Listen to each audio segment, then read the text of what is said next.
Hey everybody, it's Adam from Poutine Politics. Just a quick note on the audio on this episode. I had my microphone entirely set up and forgot to plug in my mixing board. So the audio you're going to get from me is from my laptop microphone, so obviously it's not going to sound as good as it usually does. Anyways, enjoy the content. We'll talk to you soon. Hello? Hello. Oh, hey. How's it going? Good. Let's see if I can turn on the video if it kills me. We'll give it a shot.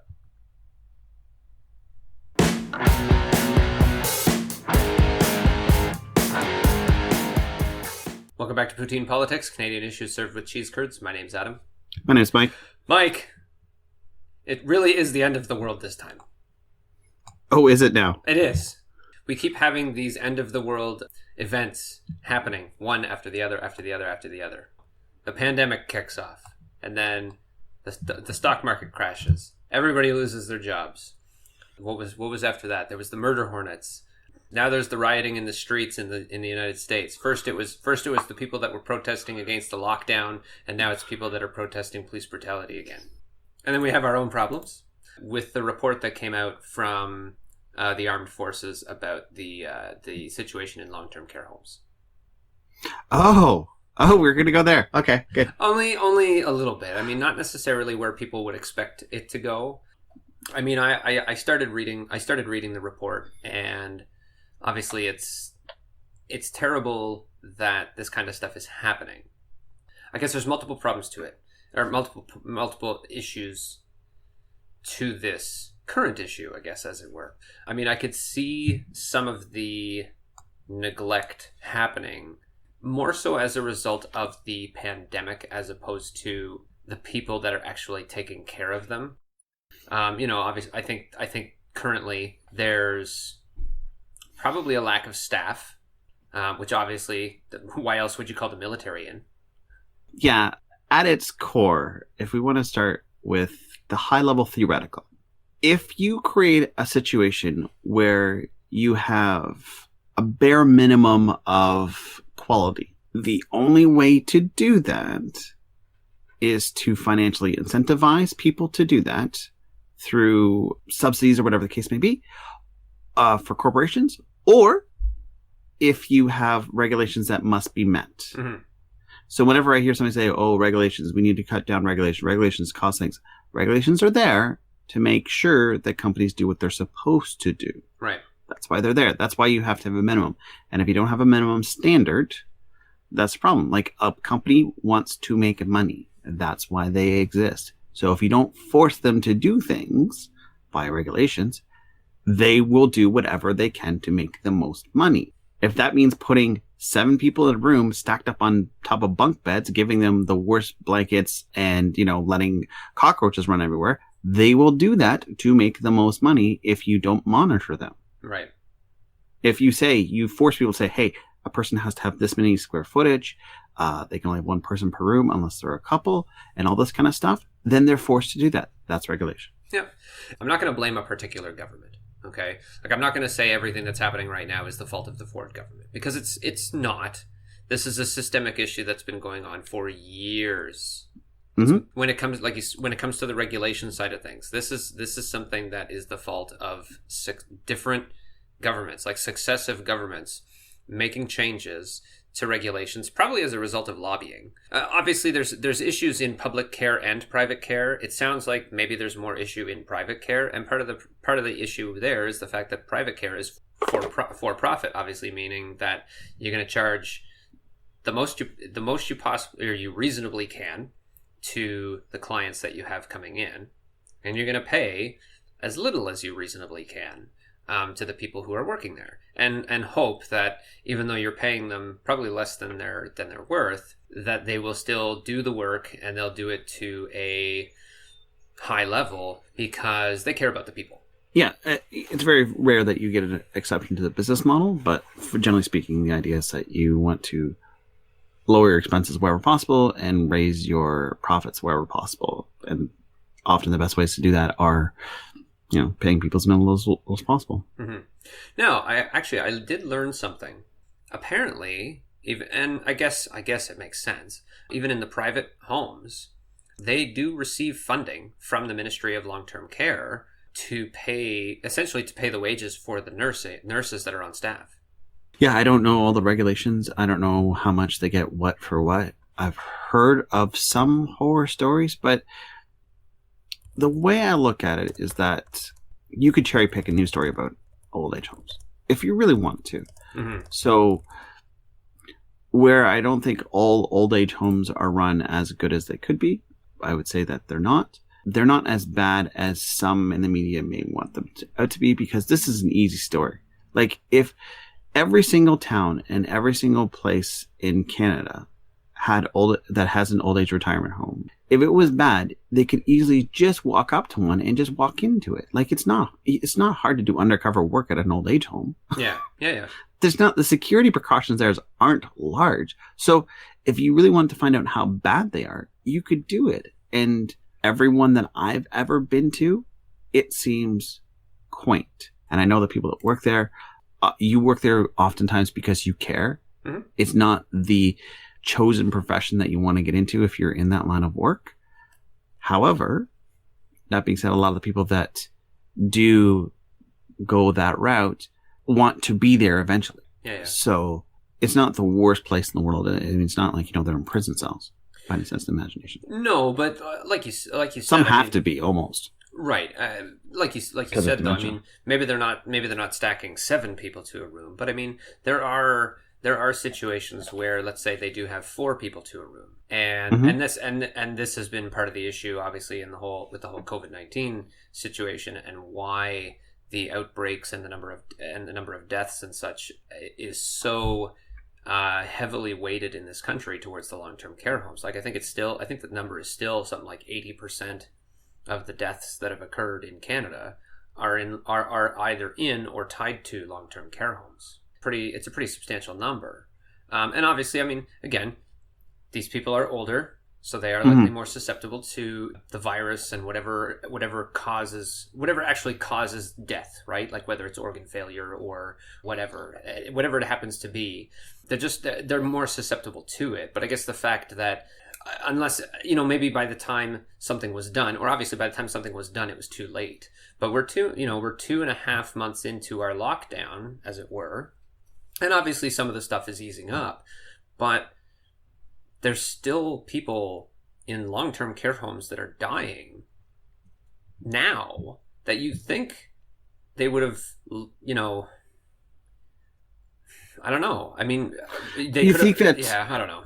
You think that as a whole, not necessarily a government official, but somebody in the healthcare would have recognized where the hotspots or the easily susceptible people would have been, and that they could have alerted some people that know what to do, government officials, to say, hey, listen, these people are more than likely going to get this. What can we enact now to help prevent this? What are the problems and where can we solve them?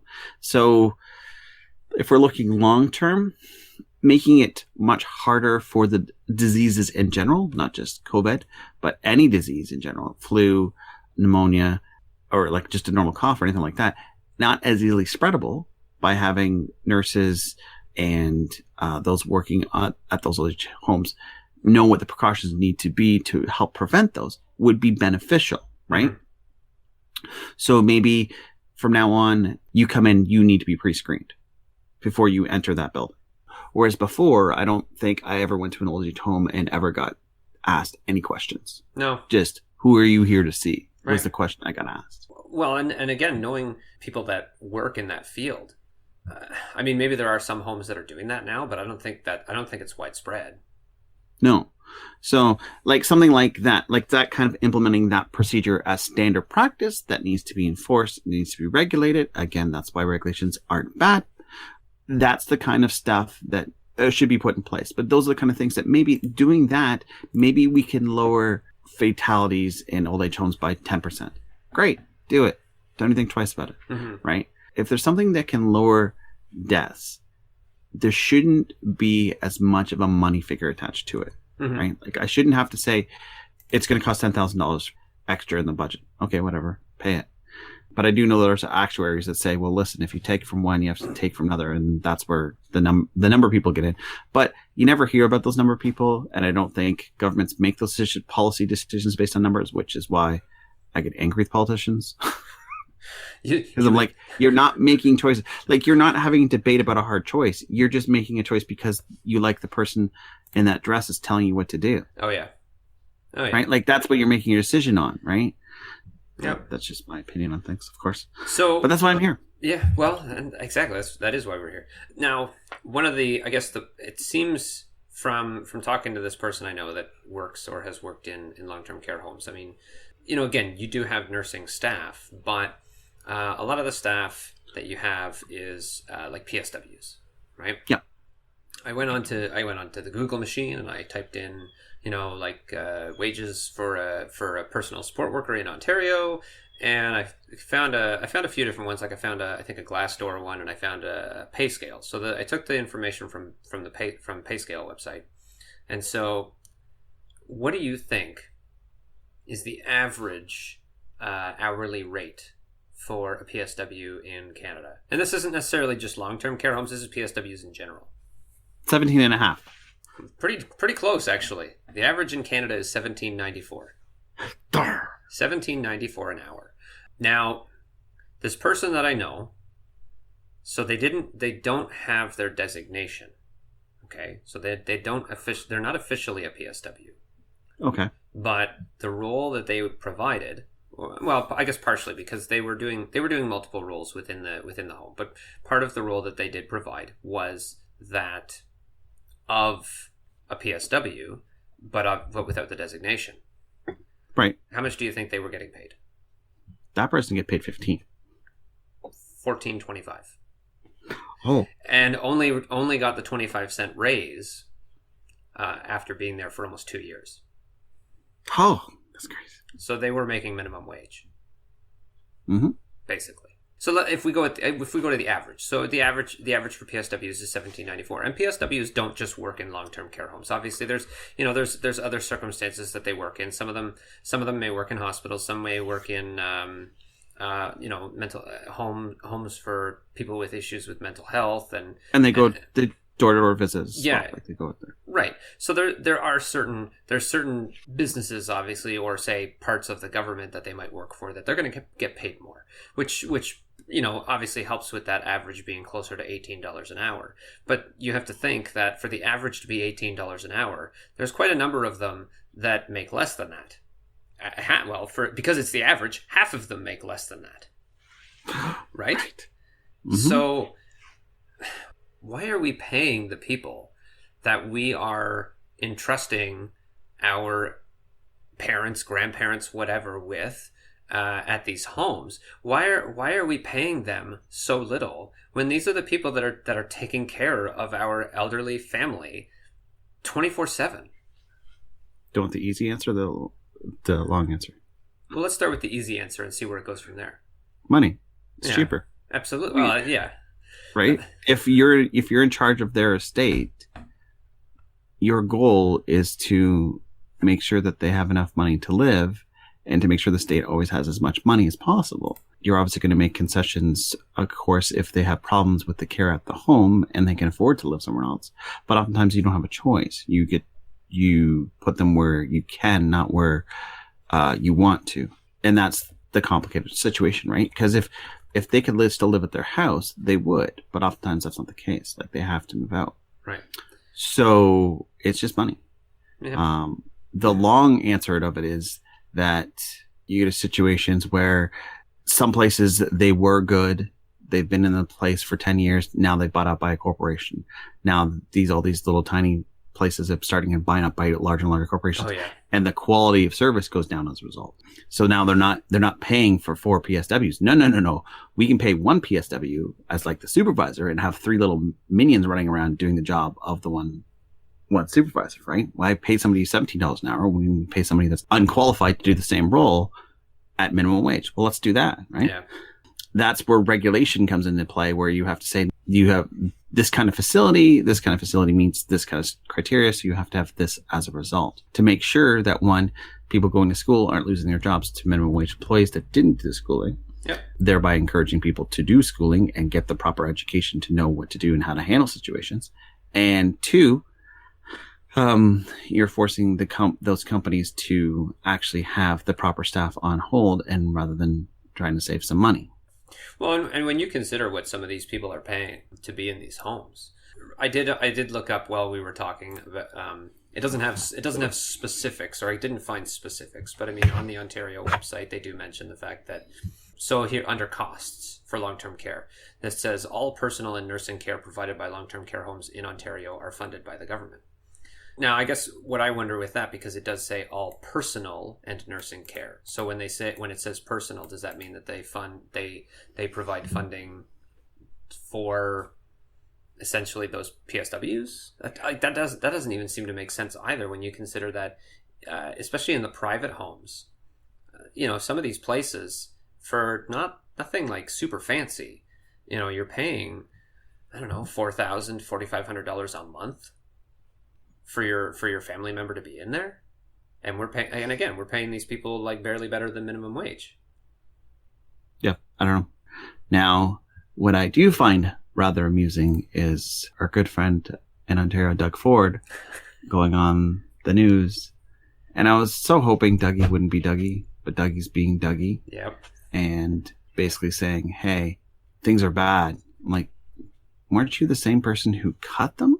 Well, and again, this is where on the one hand, I don't necessarily want to blame this government, because the liberals did cut inspections and funding toward inspections as well, and the Conservatives didn't really help by it, because they did additional cuts as well.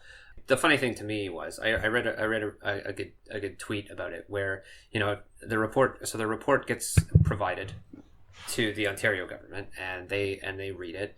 Doug Ford's press conference on Tuesday is, he's mad as hell, and he's not going to take it anymore, kind of thing. It's like, okay, province is going to take over these five homes, and this shouldn't be happening. This is our parents and our grandparents, and this is the greatest generation, and stuff like that. And we can't let them be living in these kinds of conditions. And then the next day, he kind of starts downplaying it a little bit. And he's like, well, the report was about these 5 homes, and it's not as widespread as it seems, and whatever else it was. And then the next day, he basically comes out and says the reason why the number of inspections has gone down recently is because the unions don't want to send their inspectors into the homes during COVID-19.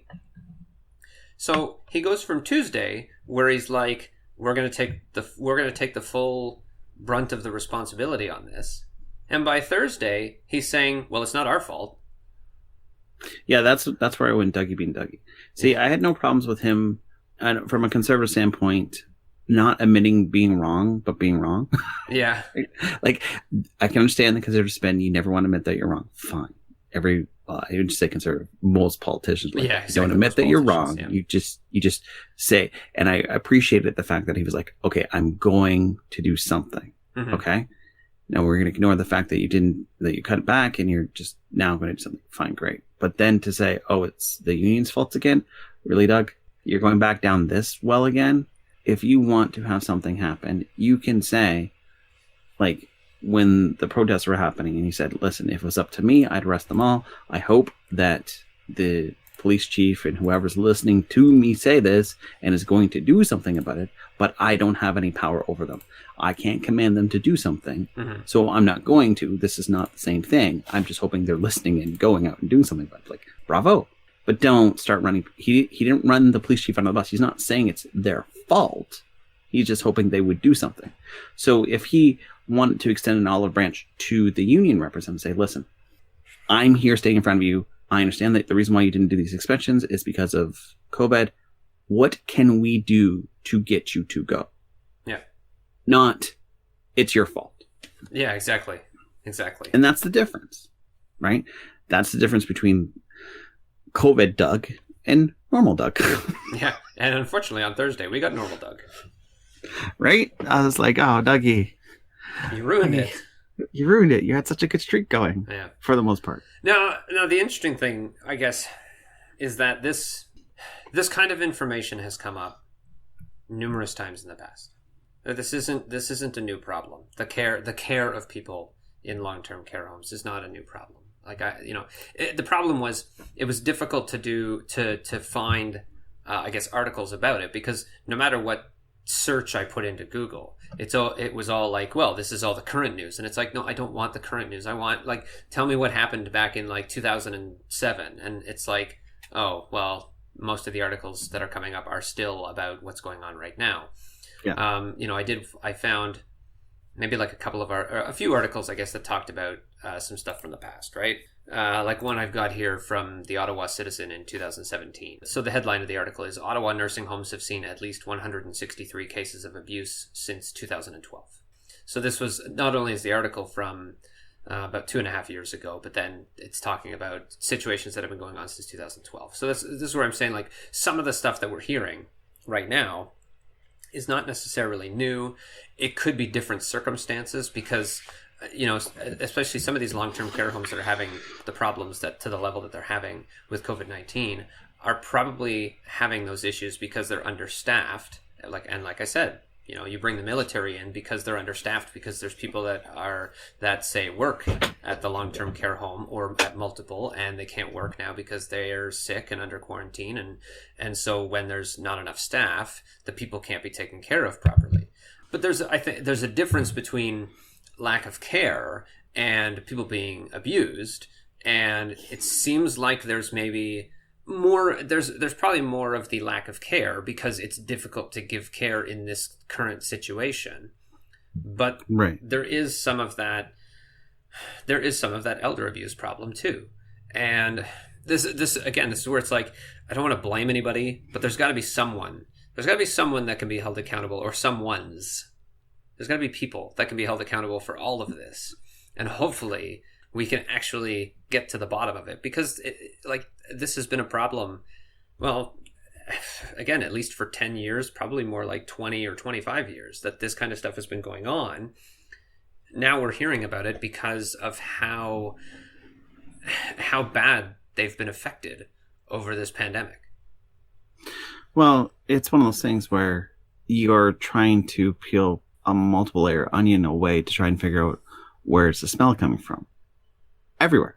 Yeah. It's not one thing. It's not the government solely. It's not the corporation solely. It's not just the people who vote for the government. It's not the politicians on both sides of the aisle, so to speak. It's not the regulators. It's not the unions. It's everyone has a bad stink to them. And like most problems in the world, generally speaking, it's not a simple fix. Mm-hmm. It's not as simple or cut as dry as you might like it to be. So to solve the problem, it's going to have to be nuanced. And that's where clever, careful crafting and things like that. And the reality is how bad is the problem? Is this problem worse than what it's like in a hospital? Mm-hmm. Is this problem worse than what it's like in a mental institution? Is this problem worse than it's like in a prison? And I use all those because they are places where people are confined to a certain degree, right? Yeah. Yep.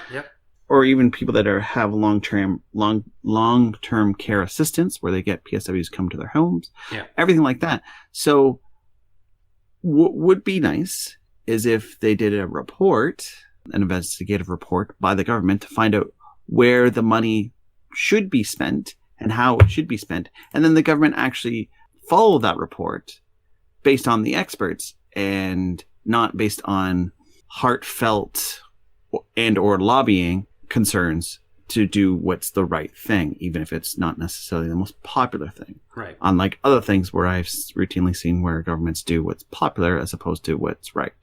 I guess so. Then I guess the question there, because you mentioned like the government, and it almost feels like it needs to be, if there's going to be any sort of inquiry or something like that into this, I don't think it shouldn't be the government that leads it. I think it should be. I don't know if it's the judiciary that gets involved or whoever, but it needs to be I think it needs to be a public inquiry that's separate. That's separate from the government, so that it eliminates as many of those potential biases as possible. I think. Oh, okay. I see what you're saying. Okay. Yeah. You're not saying like the Minister of Health should do it. You're saying that Right. an expert in the field of that should be reading. Yeah. Correct. I agree with you. Okay. Yeah. Okay. Yeah.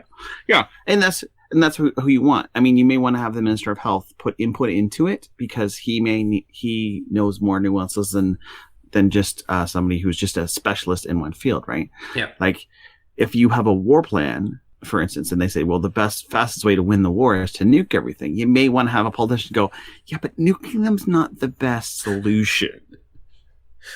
Right? Because the war plan is correct. The fastest way to win a war is to nuke the crap out of the other side. Yes. I win, haha. But the long-term ramifications are now you have to deal with all this pollution and all these other problems and everything else. And if we want to rebuild the community afterwards, you may want to do this. That's why you need input, even though from other sources other than just the people that are the experts in the field. Anyway, but that's what I'm saying, like how you want to have a politician go, wait a minute. There are other factors in play, right? We don't need to go. We don't need to go to the absolute limit off the start. Yeah, the nuclear option, right? So maybe the guy comes back. Well, we want to raise taxes by 80% in order to make sure that we give full funding to the long-term health care for it. A lot of people are going to go, pump the brakes, boys. Yeah, that's not going to happen. And that's where the Minister of Health could play a role, but it's a role, not the one spearheading it. Yeah. Right, but you do want to have experts, and you want to make it an expert field. And the government has done similar things like this before.